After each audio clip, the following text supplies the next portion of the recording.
Okay, my friends, this is going to be fun, and this is going to be a little bit of an intrigue. I got an email from a friend today showing me a picture of what looks like a lizard head or something. Now, this is 100% real. I did a lot of research on this. From afar, I've never had it in my hands, but I don't need to. When I can see the patterning of and the way that the tissues absorb water, that's the key. I can understand it very, very well. When this is dry, it's just as bone dry. It looks just white like nothing. But as soon as it gets wet, the different tissues take on different patterning and different absorptiveness. Same thing with my goose here. It's due to the collagens. Now that is the feather pattern of this goose. All right? And they all died apparently in a great flood. Now this thing is absolutely flawless. It's somebody cracked its head, but that's it. Now this, you see the back is flat. They all died pretty much in the flood like that. But what you have to do is find all of the anatomical features that prove what you're looking at is truly was a living creature. Now that is just obviously either somebody carved that or it was alive. And I will show you the anatomy of the neck and the veins and arteries and so forth. Same thing with this. Right there, you probably can't see it, but in the microscope you can. That's where the arterial vein was, and arterial blood supply was. The vein is on the other side, the black area over here. The throat and everything turns into basalts. But what protects everything inside is the transitioning of collagens into feldspar. The same thing as feldspar. They say, oh, that's feldspar. It's like a little fabric-y looking thing, and it is. That's what feldspar is. Now, let's look at this to prove that it is anatomically correct. And that's what you have to do. You can't just see something and think, oh, that's got to be this or that's got to be that just by the look of it. It will have all of the anatomical features. It has to have blood supplies. It has to have some kind of a structural component to it. The tissue will always be feldspar on the outside, 100% of them.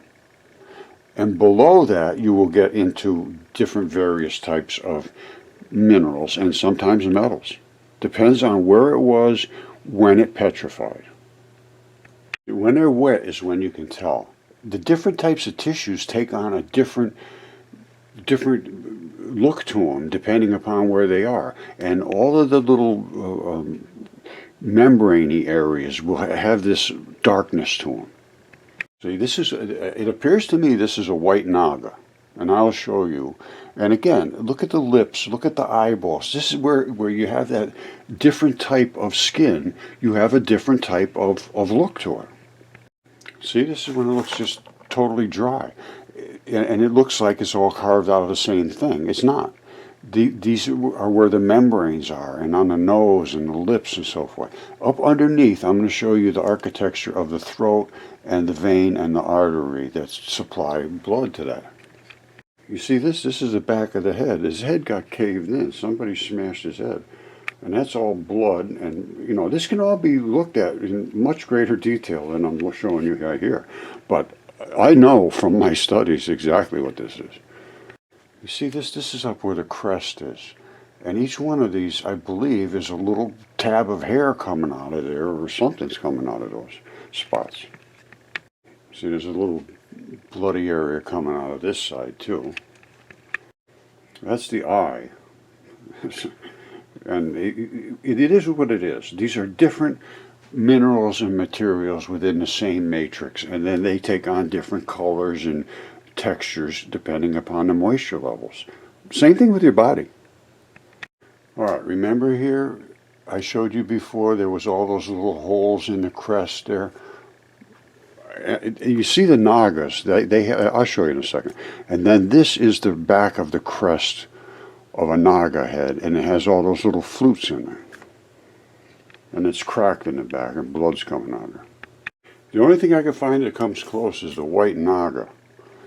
And it's very, very close. It has that crest, And I didn't see any ear. I don't know if that's an ear or not, but I didn't see any ear on the other one. All right, this is as close as I can get to what Kim has, and that again, there's a crest, and all that stuff, the hair coming out of that crest is hanging down here. Now there's an ear right behind the eye, and I think the ear is gone, but I think the holes are in there that were, well, let me show you. Okay, that possibly could be an ear, but I don't know. Boy, I don't know. It's really not in too bad of a spot for the ear, and I can see some little holes in there. I haven't had this in my hands to really investigate it deeply, but I've seen enough to know that it is what it is, and it is a head, and it was alive at one time. Oh, my friends, look what Wikipedia is doing to me.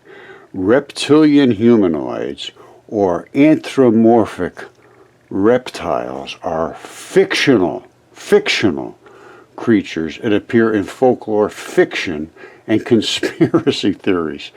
Is this a reptilian? And I did this 4 years ago. Now, I'm a very big supporter of Wikipedia. Now, I think they should have their own page that says alternative views, and then have all the different people that want to fight back against what they're, because they've done this to a bunch of my stuff. And you know, well, hold on a second. You know, and the thing is, I use Wikipedia all the time, and I actually send them money all the time. My wife is Mary Lou. They say, Mary Lou, you're one of Wikipedia's rarest supporters. I owe you an update. Jimmy, we need to change the way you guys do business. We need a page that says alternative views. Okay, this is underneath the neck, and these are the blood vessels going up to service the head. Red and black is the colors of blood, and this did have red and black blood because the break in the back of the head, the crack in the back of the head, was bleeding red blood. All right, here's the throat. These are the blood supplies over here. This is literally the throat, and that is the tongue. It looked like it had a forked tongue. The entrance to the mouth is down here. Now here's the throat. Runs right down like this.